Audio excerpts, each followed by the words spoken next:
Good afternoon and welcome to this webinar and side event to the Ministerial Unforp on the question of mass atrocity monitoring and determination, organized by Lord Alton of Liverpool and the Coalition for Genocide Response.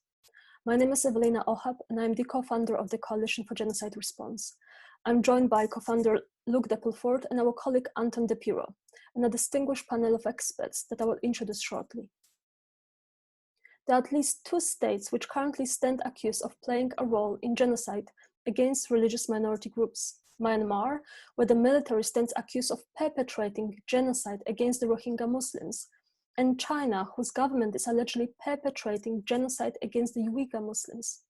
In both cases, the allegations are disputed by their respective governments, and it is correct to say that the allegations are yet to be proven. Such a final legal determination needs to be made by an independent tribunal. This may take years. Yet in the meantime, the nature of the atrocities from the grey space as states do little to make the interim determination of genocide, to inform their responses and to trigger the duties under the UN Convention on the Prevention and Punishment of the Crime of Genocide. The question is then, how do states fulfill their duties under the UN Convention on the Prevention and Punishment of the Crime of Genocide? To prevent and suppress genocide and to punish the perpetrators. Specifically, how do states fulfill their duty to prevent that, according to the International Court of Justice, should be triggered at the instant that the state learns of, or should normally have learned of, the existence of a serious risk that genocide will be committed? The panelists will engage with the question of mass atrocities monitoring and determination as a prerequisite to fulfilling their duties under international law, including the duty to prevent such atrocities as genocide. Today, you will hear from Lord Alton of Liverpool, crossbench peer at the UK House of Lords and patron of the Coalition for Genocide Response, Arif Abraham, barrister at the Garden Court North Chambers, Nadia Maenza, Commissioner with the US Commission on International Religious Freedom, and Erin Farrell Rosenberg, Senior Advisor at the French International Justice Initiative at the US Holocaust Memorial Museum's Simon Scott Center for the Prevention of Genocide. And now, without any further ado, I would like to give the floor to Lord Alton of Liverpool. Lord Alton, the floor is yours. Thank you very much for inviting me to join the Ministerial today. This side event brings back to mind the events I took part in only a year ago in Washington at the last Ministerial, where I joined with Senator Ambassador Sam Brownback and also former Congressman Frank Wolf, where we discussed issues like genocide. And I argued then that too easily discrimination can morph into persecution, and that in turn can morph into the crime above all crimes, into genocide. And so for that reason alone, I'm grateful to Evelina Ochab and to Luc de Pulford and to the Coalition for Genocide Response, of which I'm a patron, for organizing this side event at the Polish Ministerial. And I hope that people will take note of some of the extraordinary things that you're going to hear during the course of this side event from some very illustrious speakers. It's frightening to think that in the last 5 years alone, we may have witnessed some 4 cases of genocide. And that brings back to my own mind visits I made to places like Rwanda immediately in the aftermath of the genocide there, but also to Darfur, where some 300,000 people lost their lives, 2 million were displaced, and another 2 million displaced in the horrible crimes that were committed against the animists and the Christian communities, primarily in South Sudan. But I also went illegally into Burma, into the Karen state, and I visited North Korea, and also Tibet and Western China. And today, who can think about the word genocide without bringing to mind the horrible things that have been occurring against both the Rohingya Muslims in Rakhine state, but also the Uighur Muslims in Xinjiang in Western China.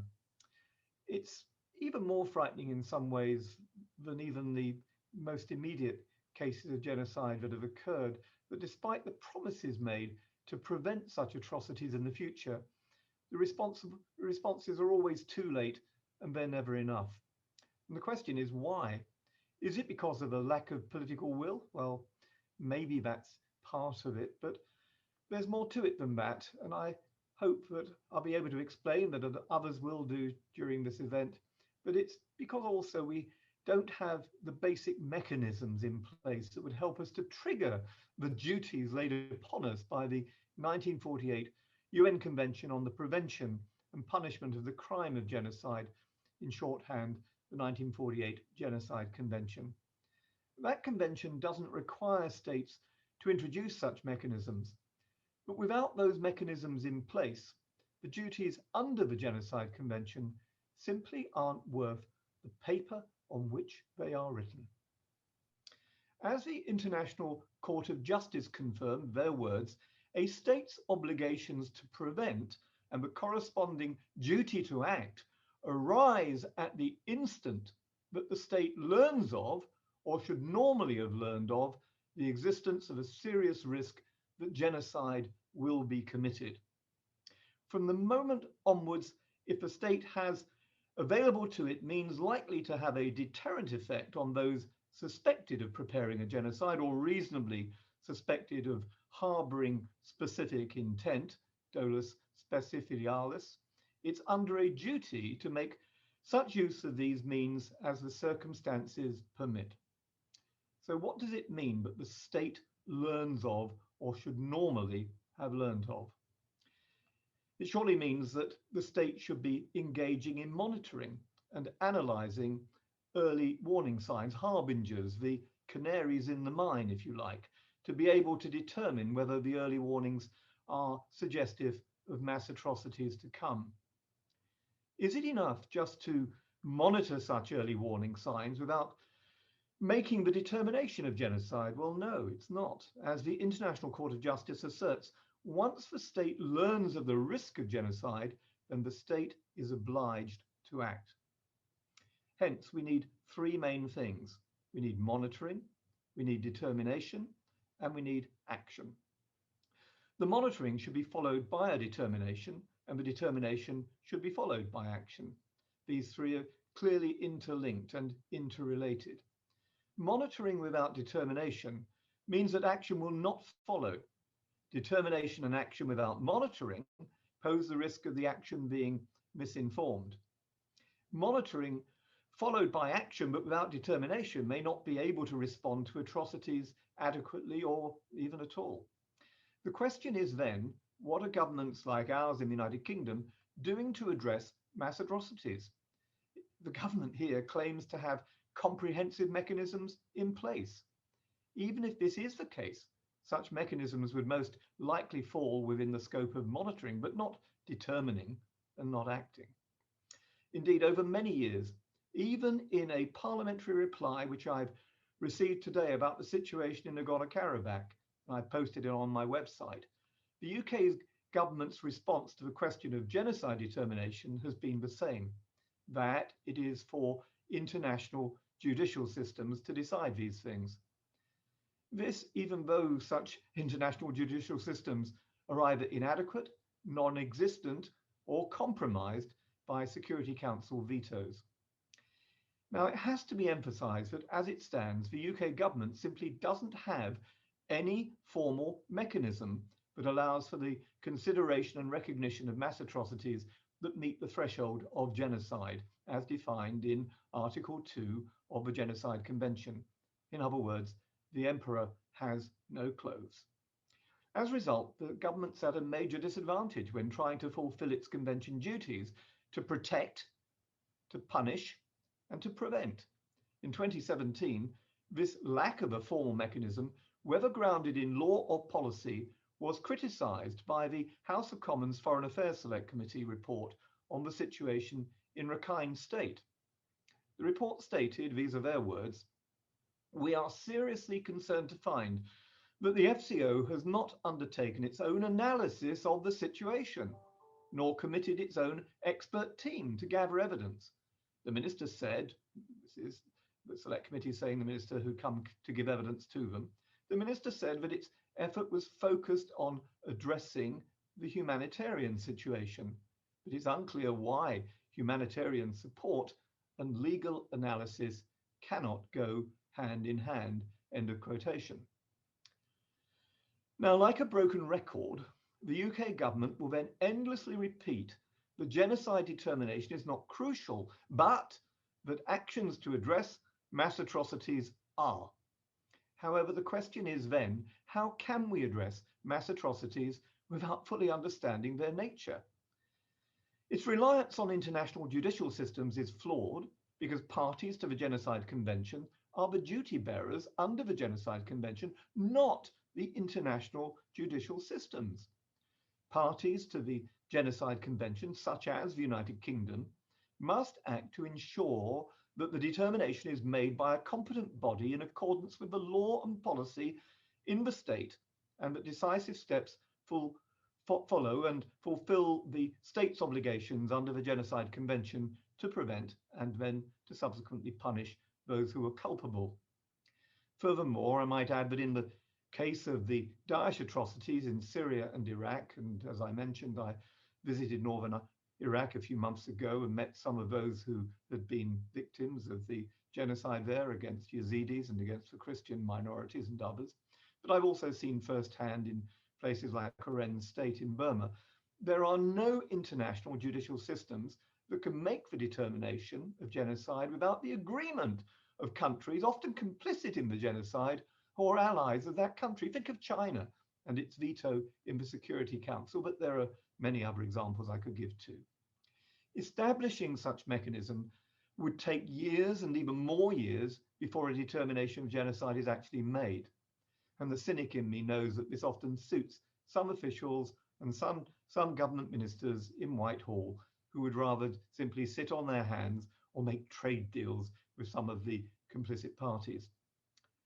Over the recent years, because of these failures in the way in which the government has failed to address such mass atrocities of genocide, I've been working on several legislative initiatives to address the situation, some of which are currently still before Parliament.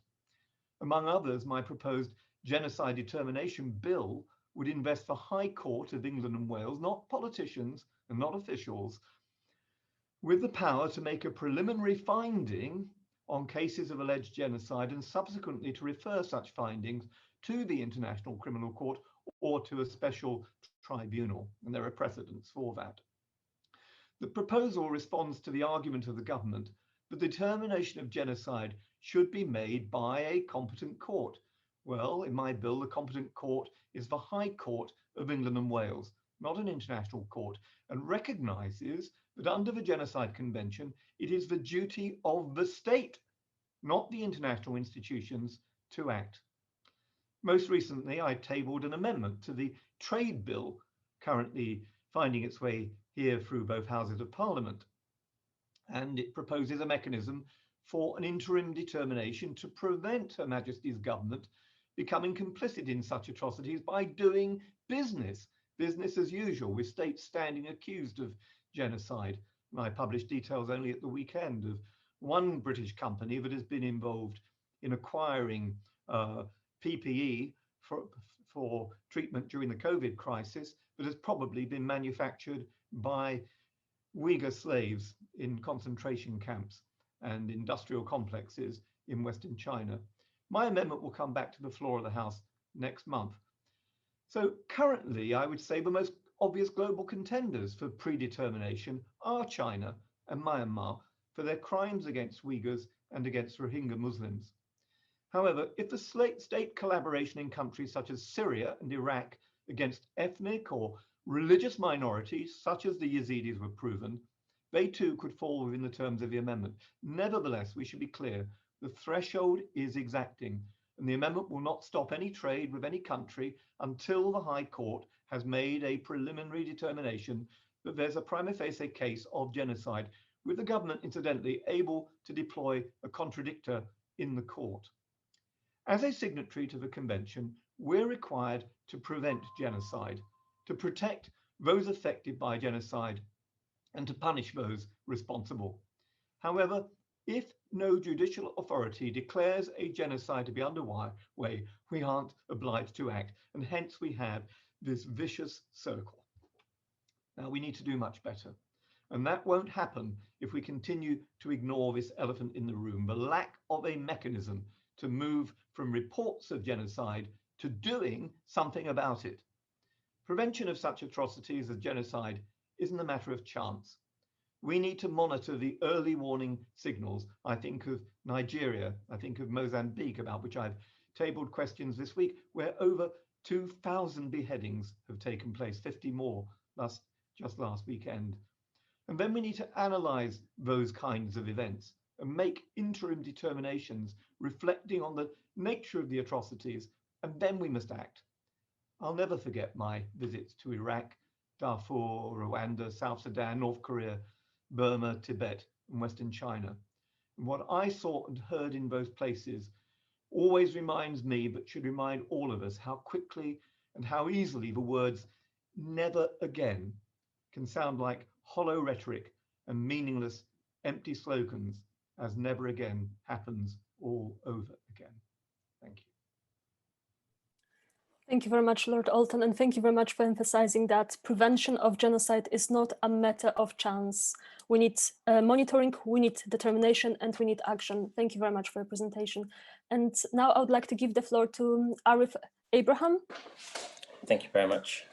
I'd like to begin by firstly thanking Lord Alton and the Coalition for Genocide Response for the invitation to speak. I'm very grateful to be a part of this discussion, particularly at this juncture in history, as Lord Alton has described, where we live with the burden of knowing that genocide occurs. It is still occurring and is likely to reoccur, unfortunately, given events that we've seen in the past 5 years. This discussion is particularly important this year because, as we know, it is the 75th anniversary of the liberation of Auschwitz in 2020, and it's also the 25th anniversary commemorating the genocide in Srebrenica, the first in Europe since the Holocaust. Now, when we talk about responsibility for genocide, as Lord Alton has noted, we're essentially talking about the crime, and the crime has technical aspects to it. There needs to be at least one of 5 prohibited acts. That there needs to be the difficult matter of genocidal intent. And ultimately, when we talk about genocide, we are talking about guilt. We know when we talk about guilt, we are talking about individuals. And if there was any doubt about that, then we can look back to the Nuremberg judgment of 1946, where the court found that international crimes are committed by men and not abstract entities. If we consider that for a moment, again, today, genocide is committed by individuals, but there is, as Lord Alton has noted, the responsibility on states, and there are 4 heads of responsibility, essentially. The first of that is a duty to obviously not commit genocide. You might ask, how does a state commit genocide? And there are 2 aspects to that. The first is a state attribution, whereby the organs or the officials or the agents of the state essentially carry out the crime. Obviously, those are going to be individuals. The second aspect of that is complicity, essentially where the state is complicit with non-state actors in the commission of genocide. The other 3 heads of responsibility, Lord Alton had touched upon them, is the duty to prevent, the duty to punish, and the duty to enact legislation to give effect to the provisions of the Genocide Convention. Now, we are primarily concerned today with the first 2 of those duties, commission and prevention. And when it comes to the international architecture of justice, essentially we find that there is an inherent tension between them. But just by way of example, let's say you have a state that is about to carry out genocide or genocidal acts.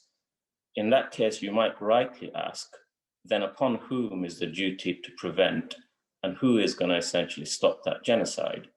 Similarly, let's say someone, or more accurately, a particular state-like entity is about to carry out genocide in your particular state. Now, that begs the question, how is that non-state actor able to operate in that country, given the duty to prevent? And if that state was truly incapable of prevention, then upon whom does that duty fall? And when exactly is that duty triggered? Now, to answer that question, it is best perhaps to frame it in 2 parts, and that is the known norms and the known unknowns. In respect of the known norms, Lord Alton noted that there is jurisprudence of the International Court of Justice. There are at least 3 cases, 2 substantive cases, 1 case on procedural matters, that has delineated the scope of the duty to prevent. The first, as was mentioned earlier, is triggered the instant the state learns, or should have learned, about the existence of a serious risk of genocide.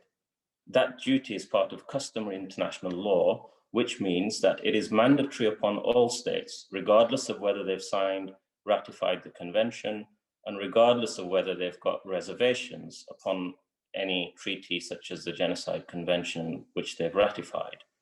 The duty is not limited to any particular territory. That means it's extraterritorial in scope.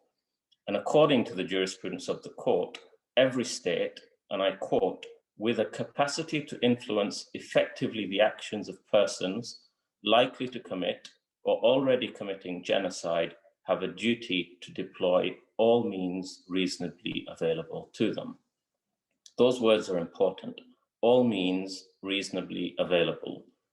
The duty is one of conduct, not result. That means you have an obligation to do something, even if the outcome isn't successful. The duty is implicitly ongoing and continuing once genocide starts. That must be the case for the duty to have any substantive meaning.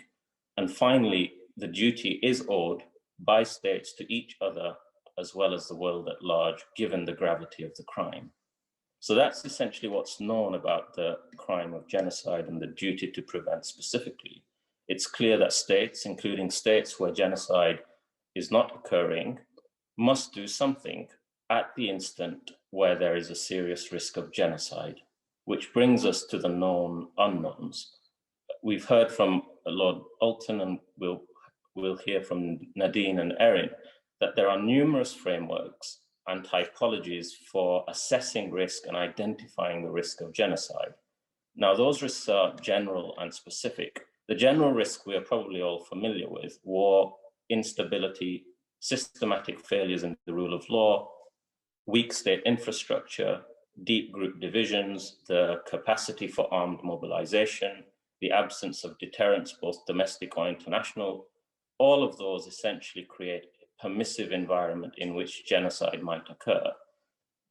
What are really crucial are the specific factors, and we have unfortunately learned from the Holocaust, from the genocide in Rwanda and Bosnia and other instances, that these specific factors unfortunately are common and they are pervasive. And the 2 broad ones that we ought to consider is systematic and systemic discrimination, dispossession and disenfranchisements of particular groups. And that's obviously the national, racial, ethnic or religious groups.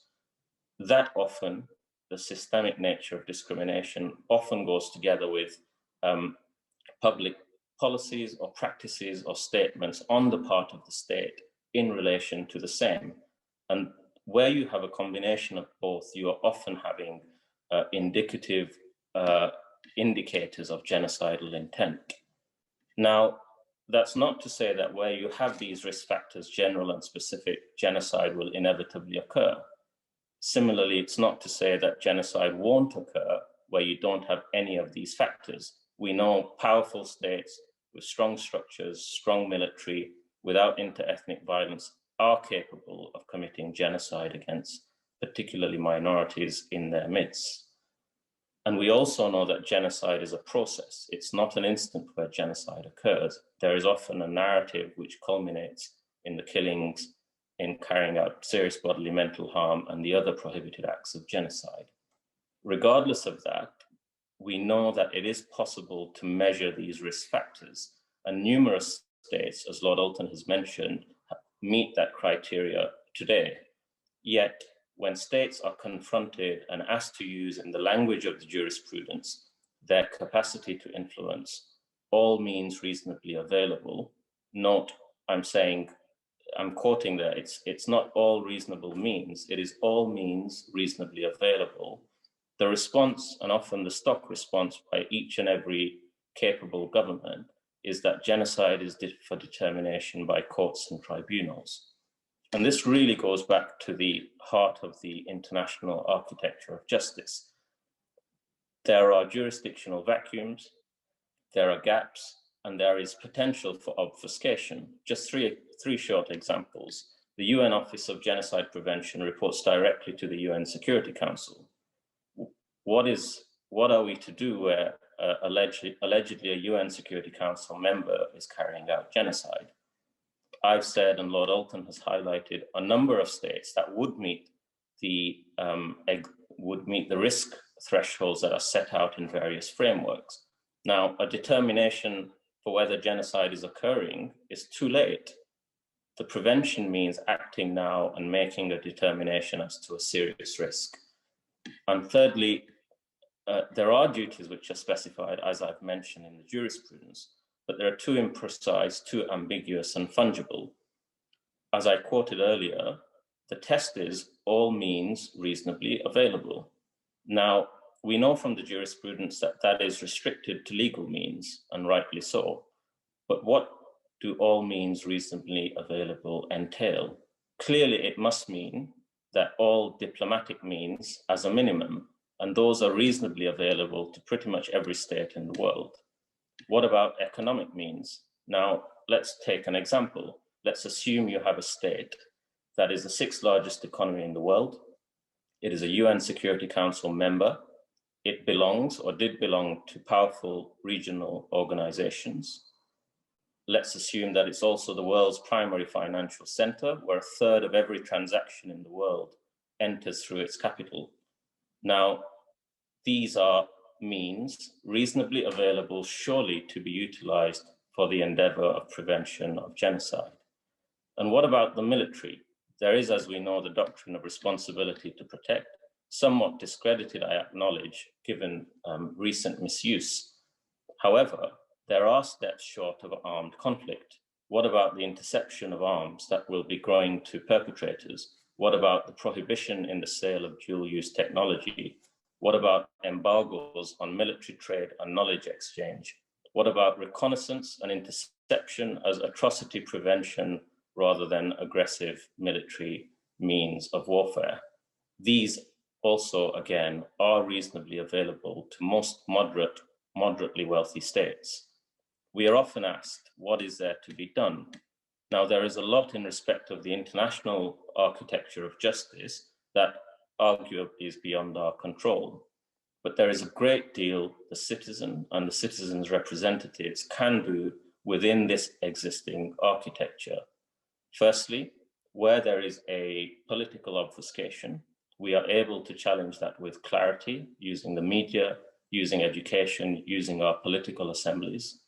Second, where there are gaps within the law, again, we can use legal action, domestic and international, to try and fill those gaps to further the understanding of the interpretation, application, and fulfillment of the convention.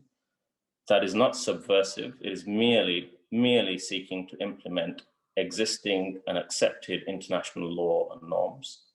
And third, where there are legal jurisdictional hurdles, we are able to bring economic and political pressure to bear to place hurdles and to act as hindrances to impunity. We have Lord Alton, the Coalition for Genocide Response, a number of other organizations who are partaking in this call, and the Ministerial on Freedom of Religious Belief, all of whom are leading the way. It is only then, upon us discharging our obligations, that I believe we would have the right to say never again. Thank you very much. Thank you very much, Arif. Thank you very much for explaining the law and also identifying some of the options for engagement. And now I would like to give the floor to Nadine Maenza. Nadine, the floor is yours. Thank you so much, Alina, for including me in this important event. Thank you to Lord Alton and the Coalition for Genocide Response.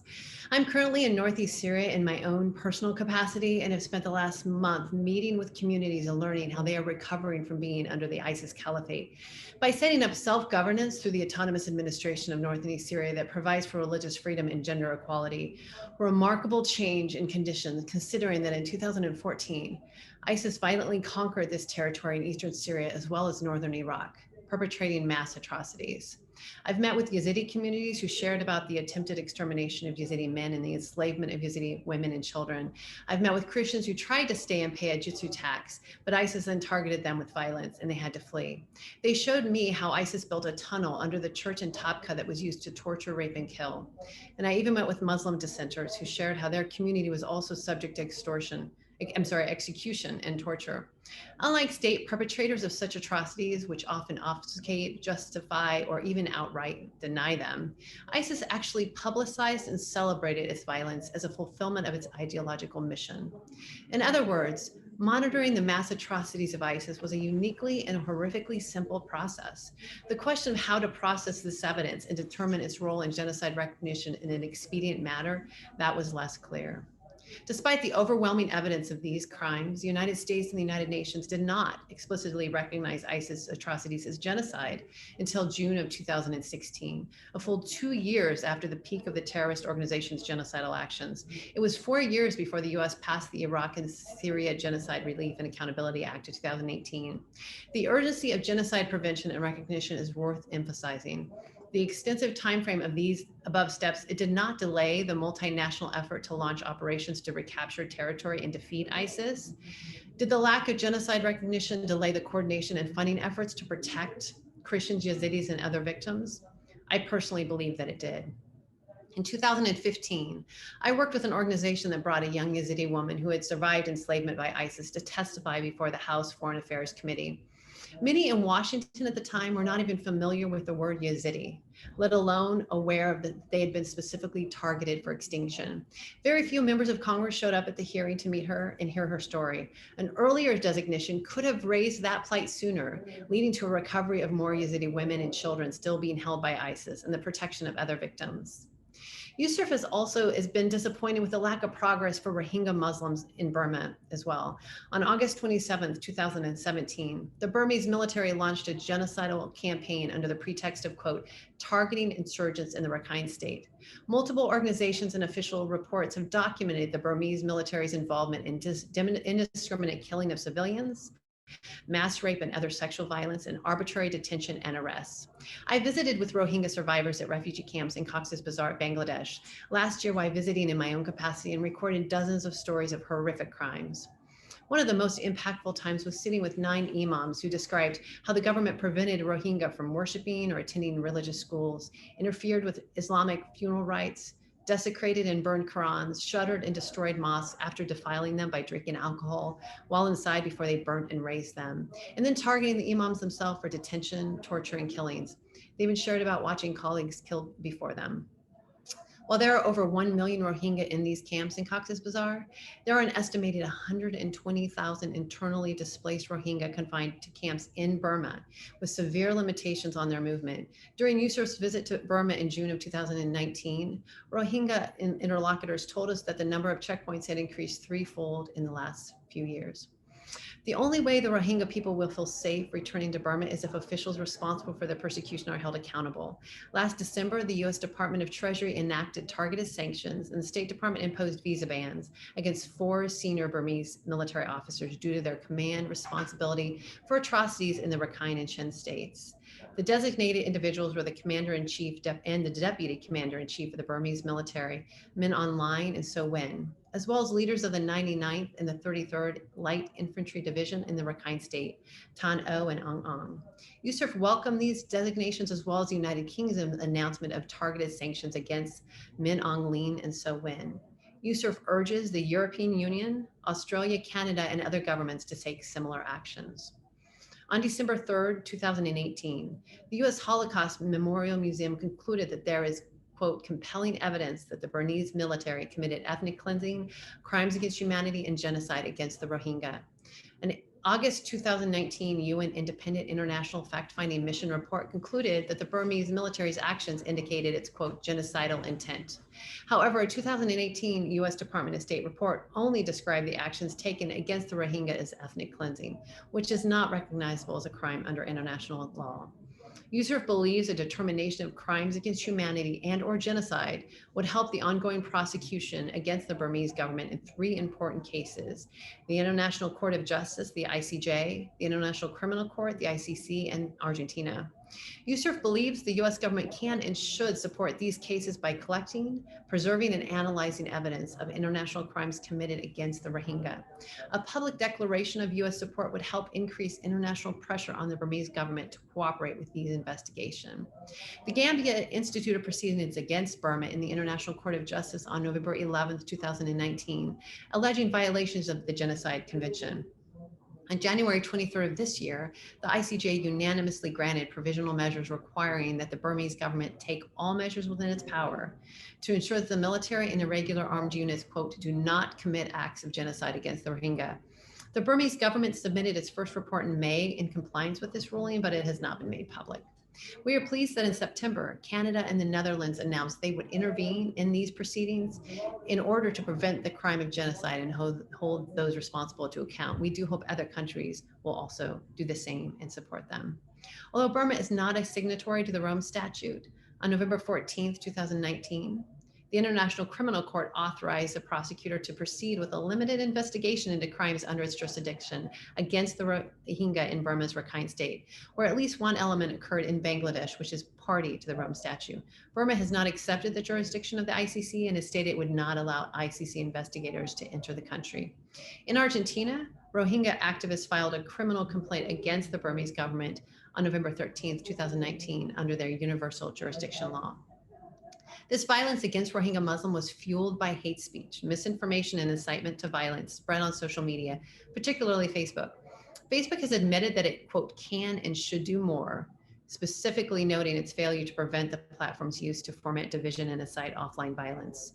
Yet Facebook recently rejected a request by the Gambia to provide information relevant to the pending case against Burma for genocidal charges in the ICJ, saying it had already shared evidence with the UN for use in charges at the ICA. But the UN denied that they shared useful information. It is unacceptable that Facebook is sitting on evidence that could be used to hold responsible Burmese officials who committed alleged genocide against the Rohingya. USCIRF continues to also raise concerns about actions by the Chinese government and warned in June that their repressive population control measures against Uyghurs and other Muslims, including forced sterilization, might meet legal criteria for genocide under international law.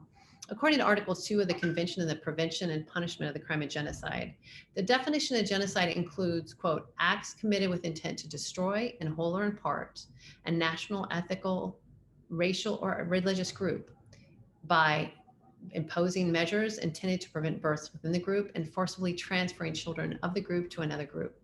Reports have indicated that the Chinese government has implemented measures to suppress minority births through internment camps, IUD insertions, forced sterilization, and abortion. In Kashgar and Hotan, 2 of the prefectures that make up the Uyghur heartland, combined national population growth fell by 84% between 2015 and 2018. In 2019, Xinjiang's birth rate declined by a further 24%, with ethnic minority regions seeing stronger declines between 30 and 56%. In contrast, birth rates around the entire country fell by only 4.2% between 2018 and 2019. Moreover, it has been documented that as many as 500,000 Muslim children have been separated from detained parents and placed in boarding schools, where they are forced to praise the Chinese Communist Party and undergo political indoctrination. Since USCIRF's statement in June, there has been additional movement within the US government on condemning these atrocities. In October, a bipartisan group of US senators sent a letter to Secretary of State Mike Pompeo requesting the State Department to issue a formal determination on whether the atrocities being committed in Xinjiang amount to genocide. Separately, a bipartisan resolution was introduced in the Senate to designate human rights abuses perpetrated by the Chinese government against Uyghurs and other Muslim minorities in Xinjiang as genocide. In light of the mounting evidence of genocide against Uyghurs and other Muslims in China, USCIRF urges the US government to thoroughly investigate the Chinese government's practices to determine whether a legal threshold for genocide is met. The US government should also continue to condemn China and sanction Chinese officials for the abuses in Xinjiang, as it has already been doing. USCIRF would also like to call on member states of the Organization of Islamic Cooperation, or the OIC, to condemn the Chinese government for its egregious abuses against Uyghurs and other Muslims in Xinjiang. Thanks so much. Thank you very much, Nadine. Thank you very much for explaining the work done by USERV, but also explaining the specific case of the genocide against the Uyghurs and genocide against the Rohingya Muslims. Thank you very much for that. And now I would like to give the floor to Erin Farhan Rosenberg. Erin, the floor is yours. Thank you very much. Before I begin my presentation, I would just like to add to the chorus of thanks to Evelina for organizing this wonderful event, Lord Alton, the coalition, as well as to my distinguished co-panelists. It is truly an honor and a pleasure to be here with you today.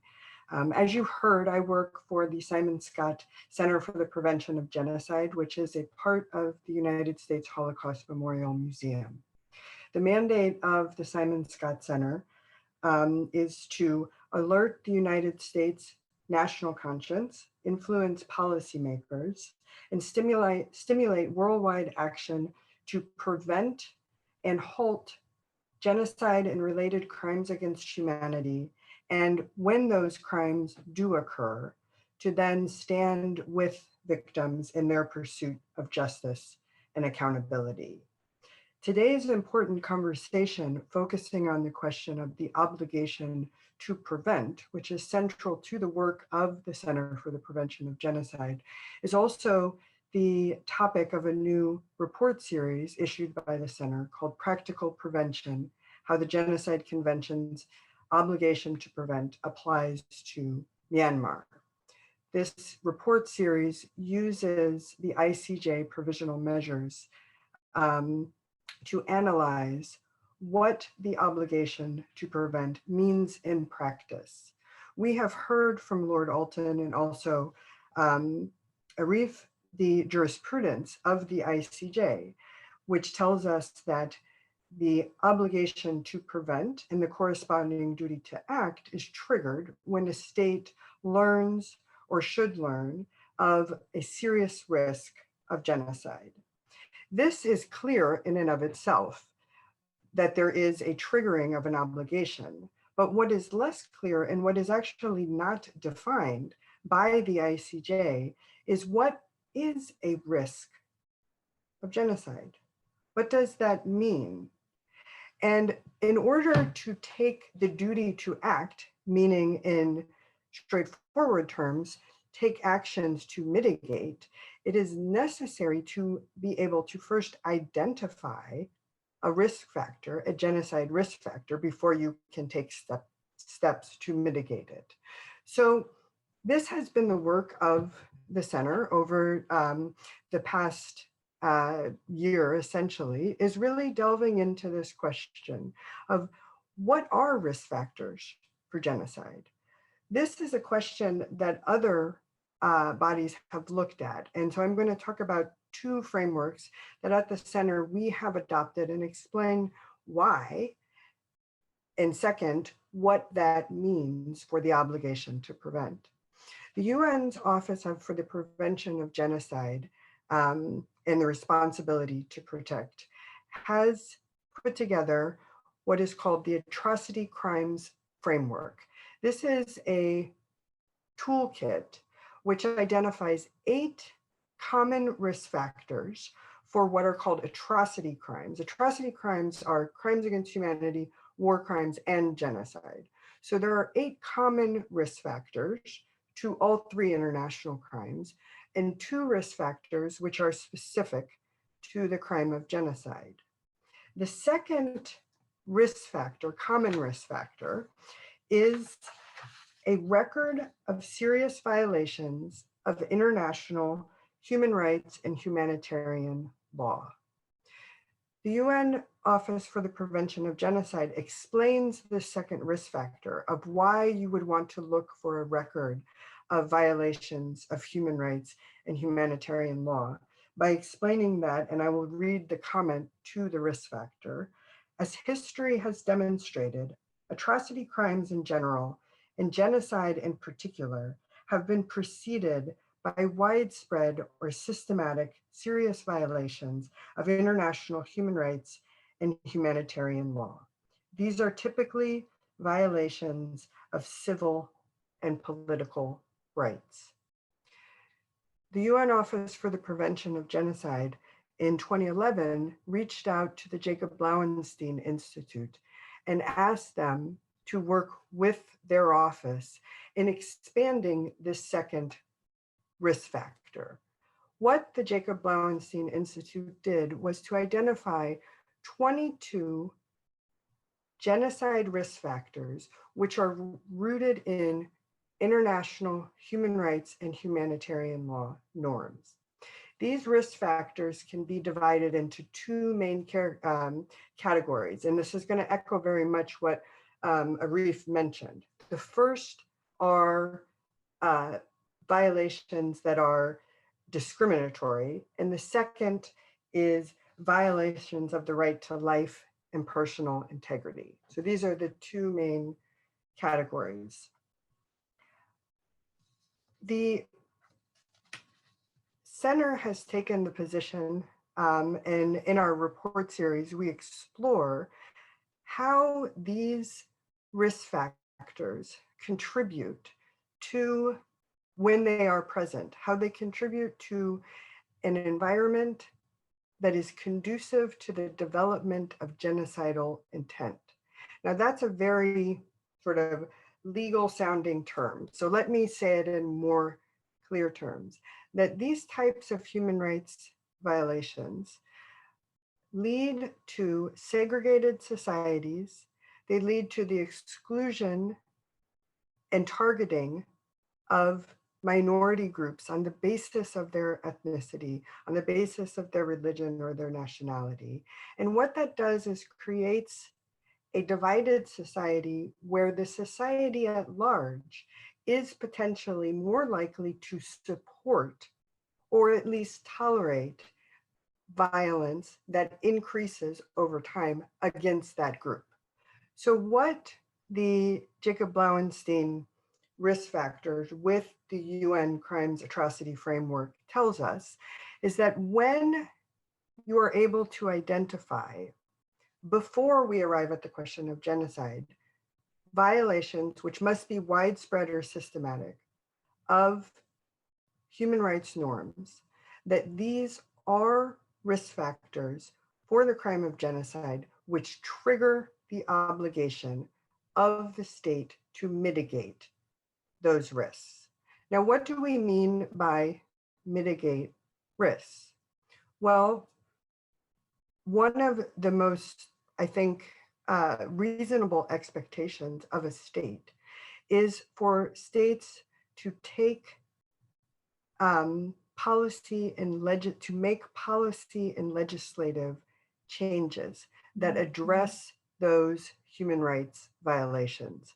In the situation of Myanmar, what we have seen is, in response to the provisional measures, the promulgation of very generic declarations, essentially saying everyone is on notice not to commit genocide and to prevent genocide. This is not a concrete action. This doesn't accomplish anything. What is needed is, for example, repealing the citizenship law, which denies the Rohingya the right to citizenship. What is required is amending the 2015 race and religion laws that illegally target the Rohingya on the basis of their ethnicity. What is required is putting in place a system of birth registrations in order to comply with Myanmar's obligations under the Convention on the Rights of the Child. These are just some real concrete actions that, in the center's position, are the type of mitigating steps that need to be taken in order to fulfill the obligation to prevent, once it has been established, which we feel that it has, that these human rights violations are occurring now, in order to prevent the situation from developing into another genocide against the Rohingya. I would just point out that while we know that genocide against the Rohingya was committed in 2017, The ICJ, the fact-finding mission, and numerous other bodies have all concluded that the Rohingya today remain at serious risk of genocide. And it is that reoccurrence of genocide that is incredibly important to prevent. Now, in my very last comments, I just want to make one more remark, which is that I've given some examples of what, in concrete terms, the obligation to prevent could be interpreted as, what we mean by mitigation of genocide risk factors.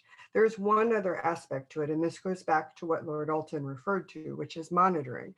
The very first thing that every state needs to do to be able to fulfill its obligation to prevent is to be able to identify whether or not a genocide risk factor is present. So in that sense, I would just make 3 recommendations that each state should consider from a sort of institutional framework. First is the establishment of a mechanism, a national mechanism, that can be an individual named as a focal point, that can be potentially a national institution, that is mandated to conduct periodic risk assessments on the basis of the UN Atrocity Crimes Framework or another risk factor framework. This body needs to be independent. It needs to be properly funded. Second, there needs to be an effective data collection system within the country in order for that body to be able to actually assess whether or not a genocide risk factor is present.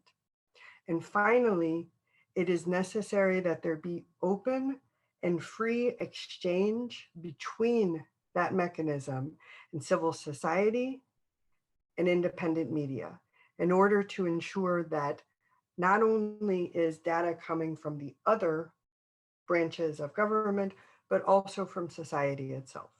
And so with that, I would thank you for your time and for listening to me. And I very much look forward to any questions that the audience may have. Thank you. Thank you very much, Erin, for engaging with the question, what is a risk of genocide? And also, what does it mean to mitigate such a risk? And of course, for your great recommendations for a monitoring mechanism. Thank you very much for that. And we do have some time for questions. And I see that you already sent a number of questions. And if I may, I would like to start with a question from Baroness de Souza.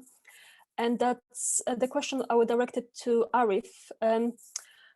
Does the panel think that the criminal cases that follow the Rwanda genocide has deterred subsequent atrocities?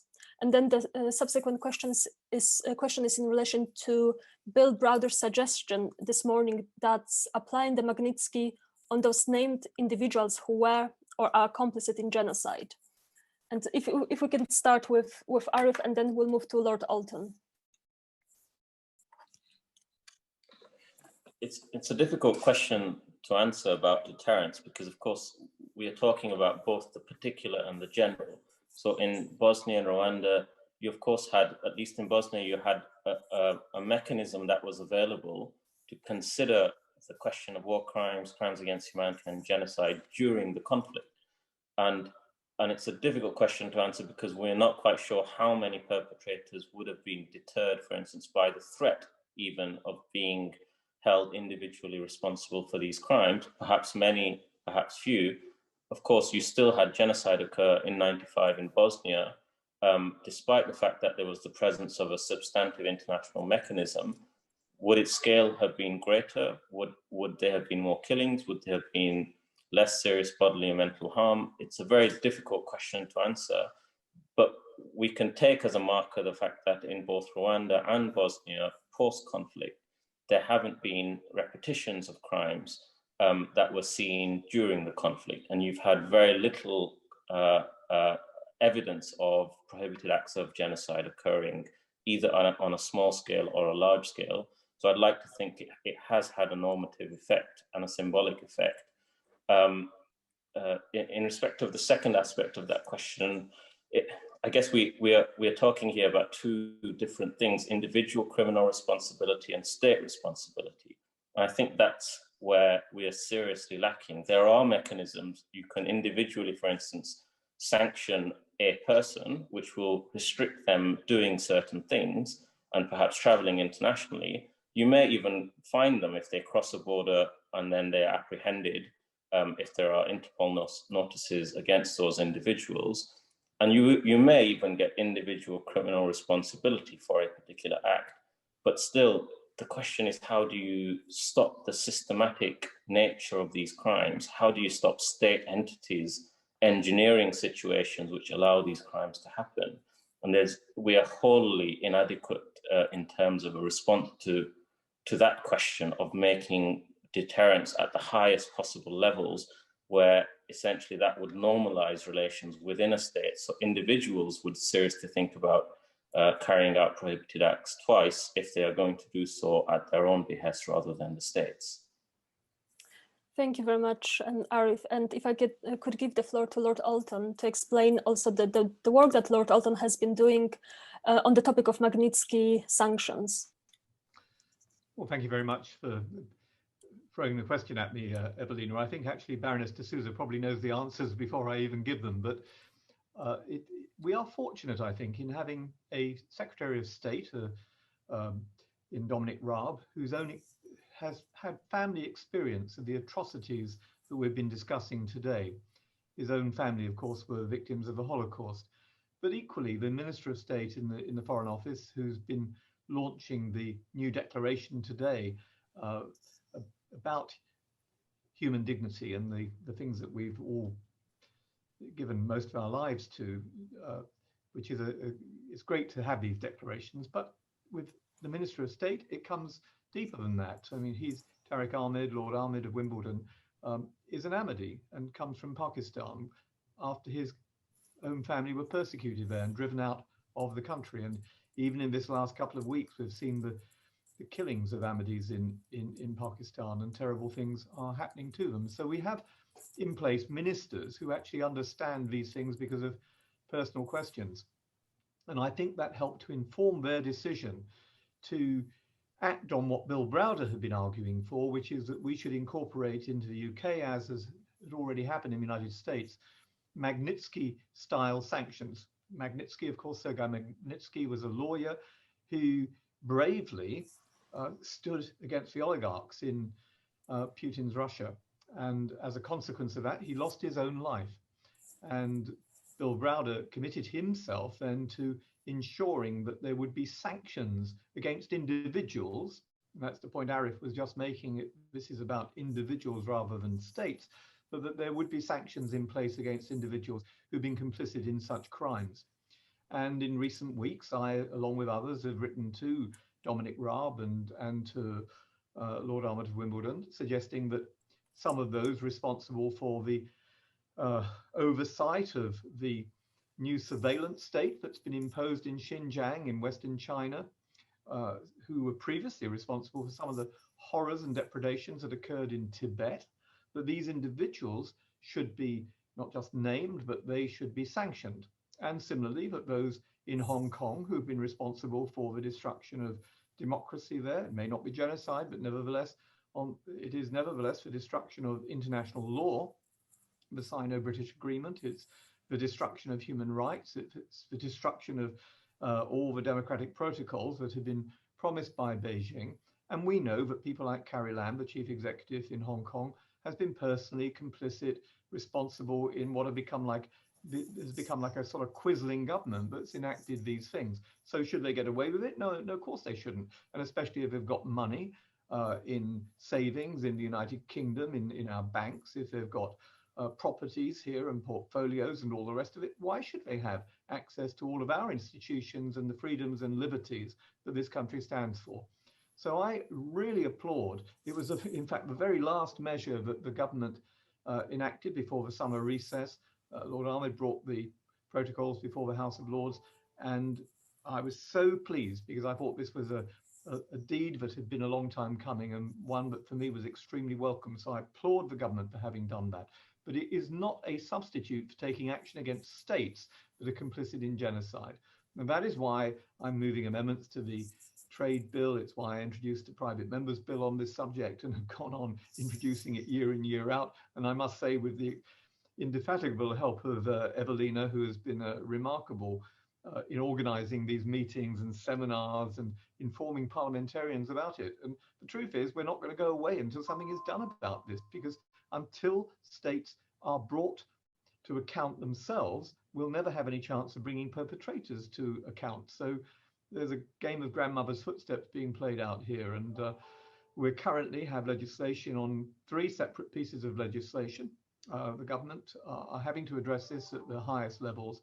And I hope that some measures will now be taken in addition to and building on the Magnitsky powers, which I personally applaud. Thank you very much, Lord Alton. And just to add to it as well, that we know that the UK government imposed sanctions against a number of individuals most responsible for the atrocities in Myanmar. Of course, not calling the atrocities genocide, but nonetheless, those sanctions have been imposed. But of course, we have a different situation in relation to other situations, and parliamentarians continue to argue that we, of course, should impose such sanctions against those most responsible for the atrocities against the Uyghurs. And now I would like to give the floor to Luke de Pulford. Yeah, thank you very much. And just following on from Lord Alton's comments, which I think were exactly right.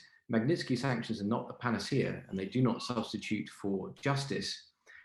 They are a way of bridging the gap between low-level diplomatic activity and what nobody seems to want to do in the case of China, which is coordinated economic sanctions.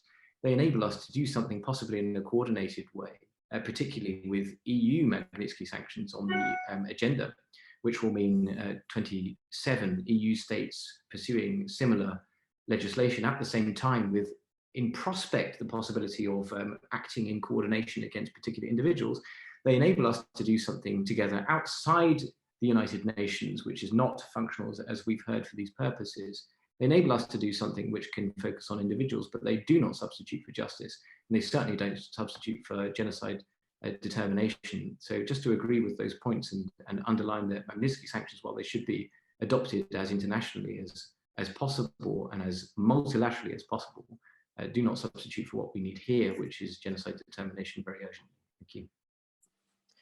Thank you very much, Luke. And we do have a question here in relation to how do we prevent genocide and save lives, and at the same time bring perpetrators to justice. And of course, the panelists already explained earlier today what should be the approach, and of course the importance of monitoring, determination and action. But I think we could briefly maybe explore the question of justice. And of course, we need to take into consideration that in many cases there will be no tribunal that would have the jurisdiction to look into the atrocities and prosecute the perpetrators at the international level, and at the domestic level sometimes there is no political will to prosecute the perpetrators. And if I may also give the floor to Arif for maybe just brief explanation what has been happening with the situation of the Uyghurs and the new initiative that was established to look into the atrocities perpetrated against the Uyghurs, in light that currently there is no mechanism to investigate the atrocities, collect any kind of evidence of the atrocities. So Arif, the floor is yours. Thank you, Evelina. I should declare my interest that I'm working with the Uyghur Tribunal.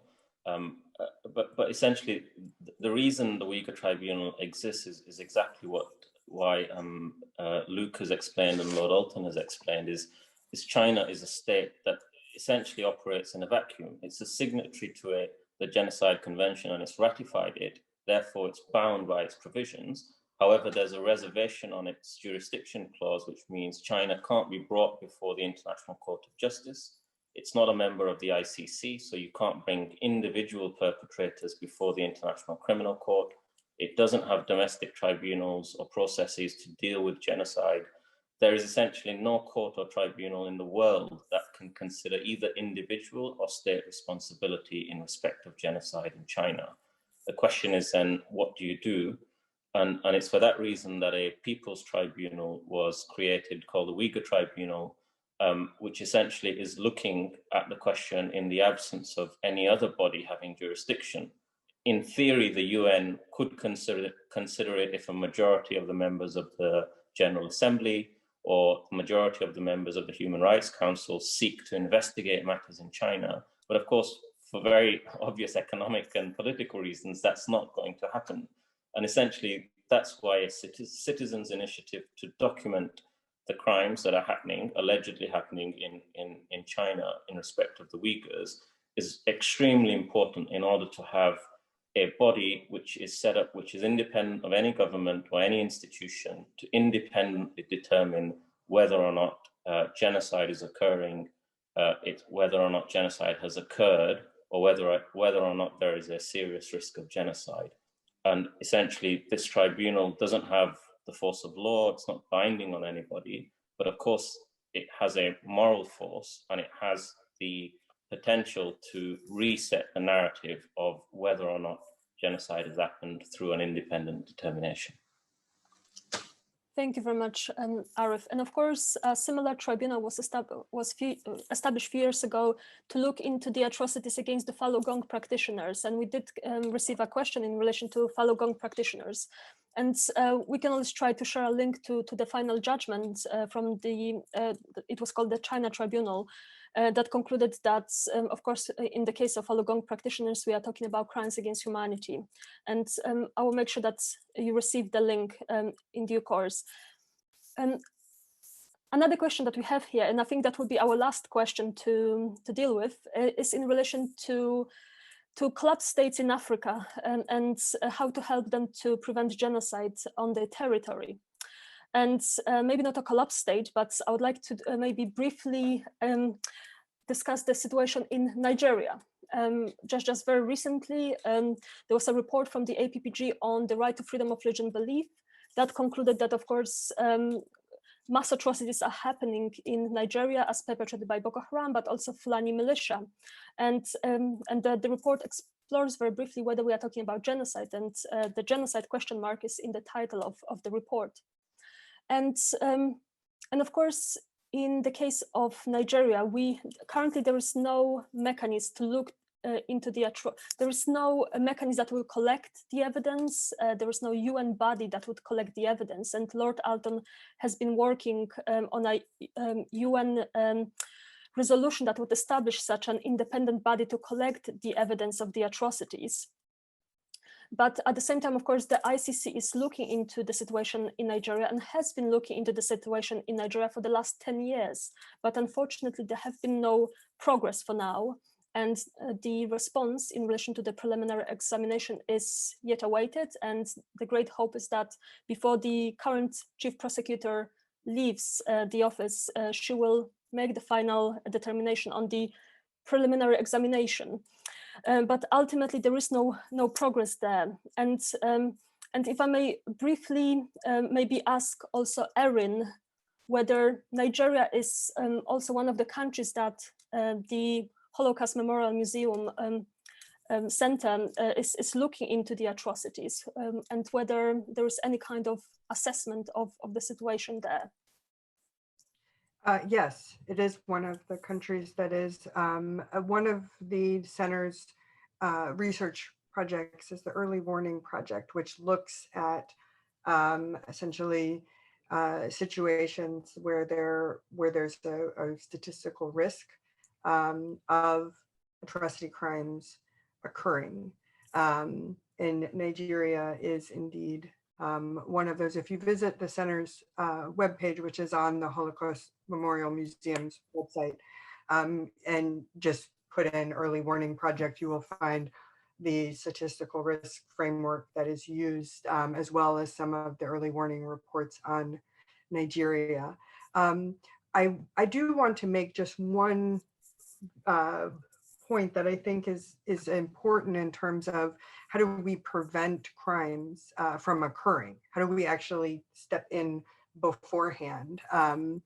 Is to point out that while a tremendous amount of attention has been given to what the ICJ has said about when the obligation to prevent is triggered, it's also important to understand what the ICJ went on to say about that same obligation, which is that the obligation to prevent can only be breached after genocide has occurred.